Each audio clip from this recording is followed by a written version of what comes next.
Sebelumnya saya mohon izin sama Ibu selaku Kepala Sekolah SD Negeri 102. Di sini saya ada tugas PPL 1 yaitu tentang modul P5.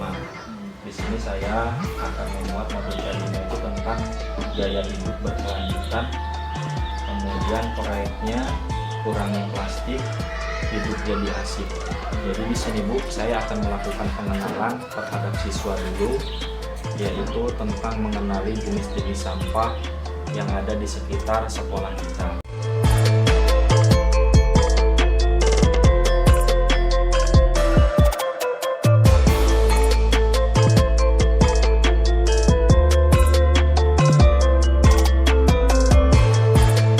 Assalamualaikum warahmatullahi wabarakatuh.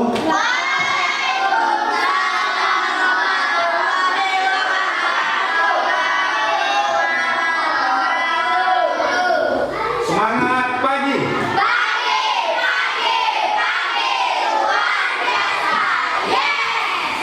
Apa kabar hari ini? Alhamdulillah baik. Baik anak. Bapak di sini akan melakukan pengenalan terhadap proyek P5. Ada yang tahu P5? Tidak ada yang tahu. Di sini Bapak akan mengenalkan P5 itu adalah proyek penguatan profil pelajar Pancasila. Apa?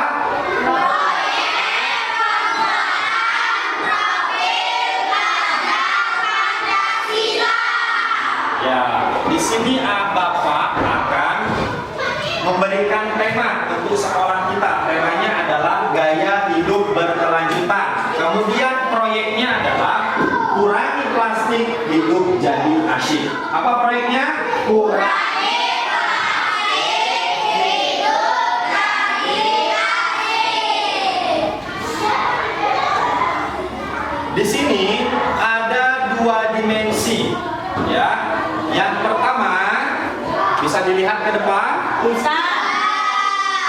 Yang pertama adalah coba dibaca Widya.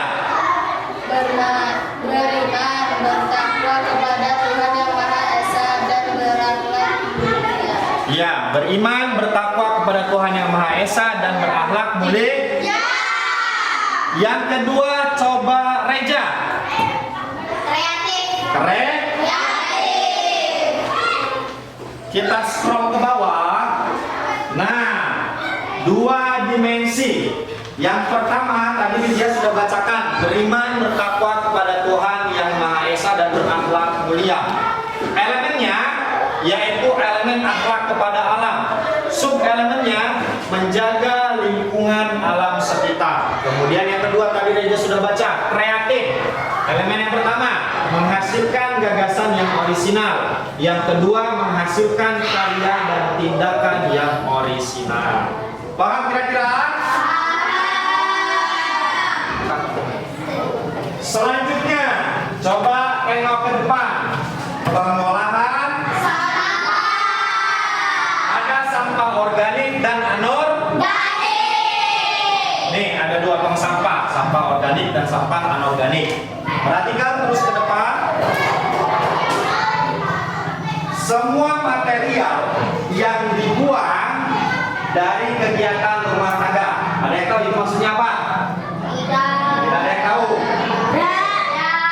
Nah, apa itu sampah?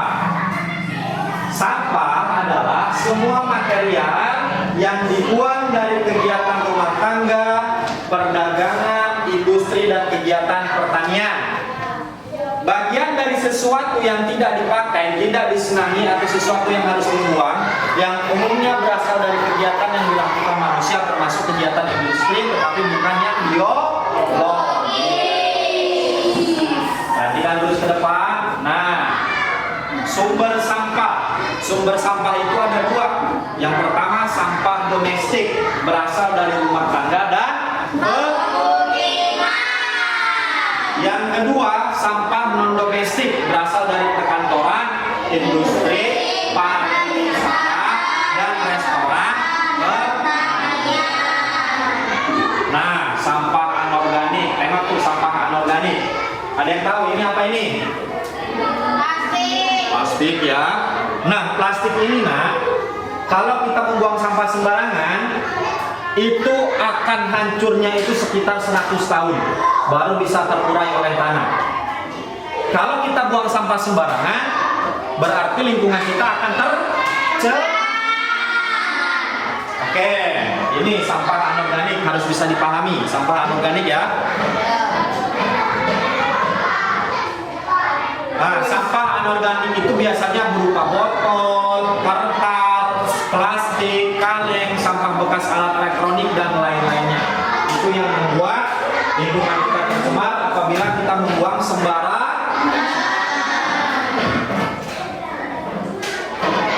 Nah, selanjutnya Bapak akan mengenalkan apa itu 3R. Ada yang tahu apa itu 3R? Iya. Ada yang tahu, perhatikan ke depan. 3R. Nah, yang pertama adalah reduce. Reduce adalah kegiatan mengurangi sampah, misalnya membawa tas kantong pada saat belanja. Disarankan membeli produk isi ulang atau tidak membeli barang sekali pakai. Itu reduce yang 3R yang pertama. Kalau mau belanja harus membawakan, jangan belanja beli yang baru, udah selesai dibuang.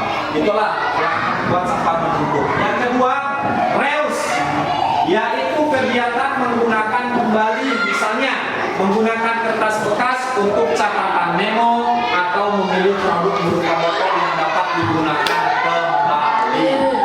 Ya, itu reuse. Kemudian yang selanjutnya yang ketiga, recycle, kegiatan mendaur ulang, misalnya memanfaatkan bahan bekas untuk pot, kembang, mengumpulkan kardus, kertas untuk dijual ke bank sampah atau pengepul, berpartisipasi dalam kegiatan bank sampah dan lain-lain. Gambarnya sudah jelas. Ini contoh reduce ya. Nah, ini daur ulang dari bahan-bahan bekas. Kemudian ini botol minuman.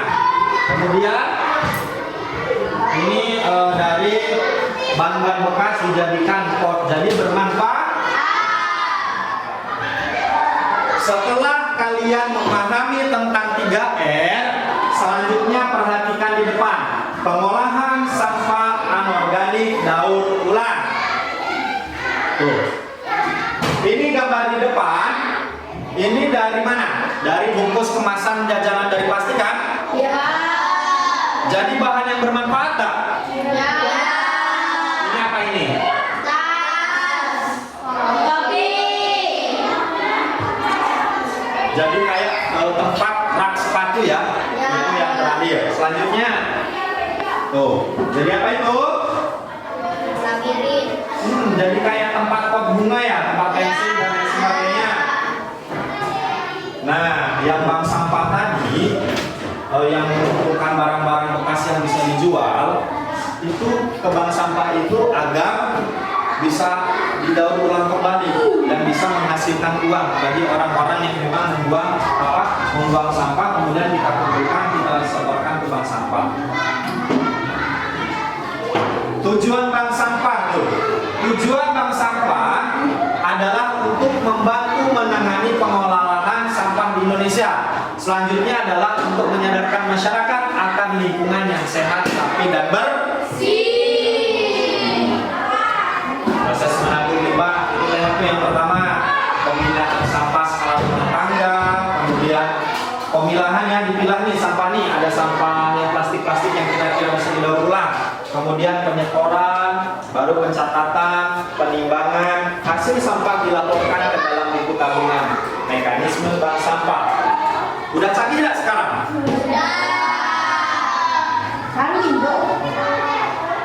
Adapun dampak negatif sampah anorganik itu tentunya yang pertama pencemaran lingkungan, mengganggu keindahan, dan kurang enak dipandang. Ya, lingkungan menjadi rusak, tercemar, dan lain sebagainya. Ini contohnya. Bau ya kalau buang sampah sembarangan. Ya. Tuh, kalau sudah buang sampah sembarangan, yang terjadi itu apa?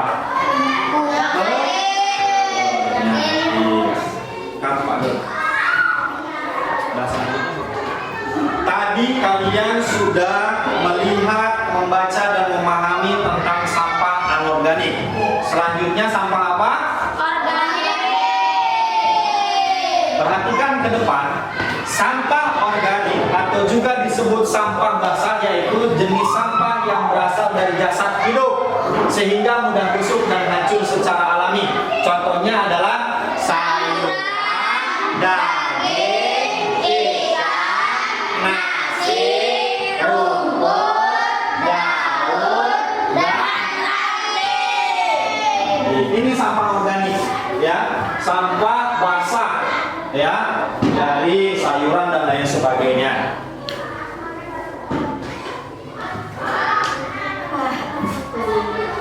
Cara mengolah sampah organik. Tengok tuh yang pertama, dimasukkan ke dalam kantong.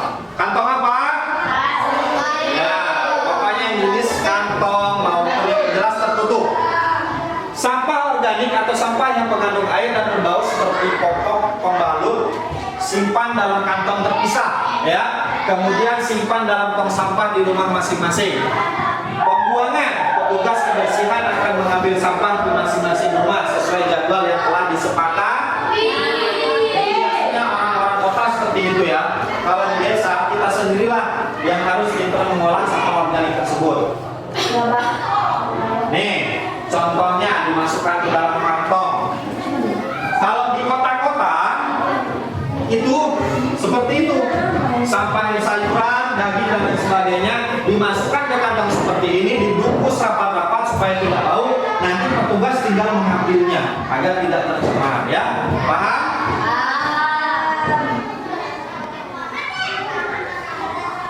Nih, kalau sampah organik, orang mengambil bungkusan tersebut, kemudian ke TPS atau ke TPA, baru dibawa motor itu, ya, biar ataupun mobil itu kayak baru kota.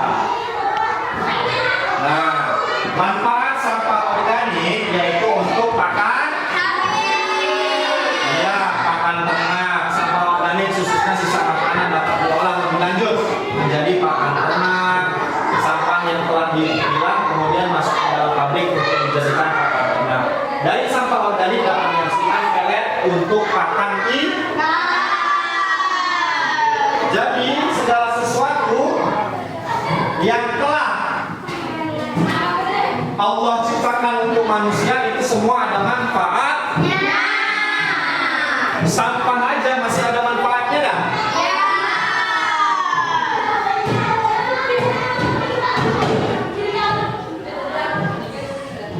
Nah, manfaat sampah sebagai kompos. Tuh, itu dari makan makanan dah.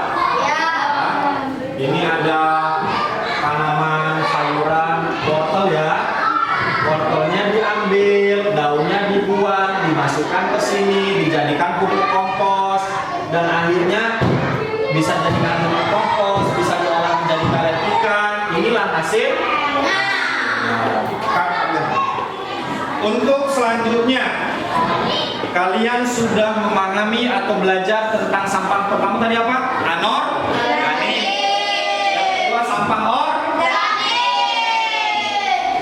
Untuk P5 kita, P5 apa tadi?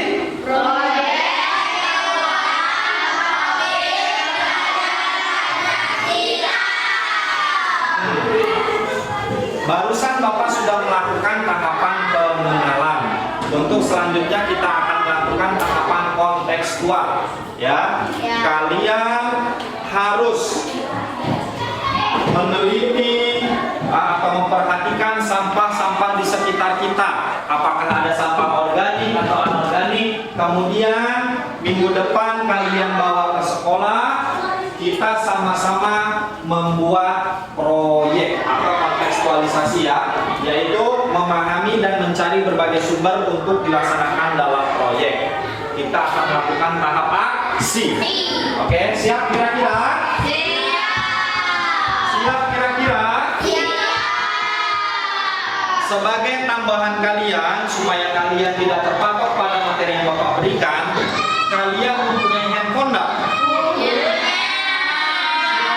Kalian di rumah nanti buka di YouTube apa itu sampah organik dan apa itu sampah anorganik, dan bagaimana cara membuat supaya sampah-sampah tersebut bisa bermanfaat untuk kita semua. Siap kira-kira? Siap. Terima kasih, cukup sekian dari Bapak, mudah-mudahan bermanfaat. Bapak akhiri. Wassalamualaikum warahmatullahi wabarakatuh.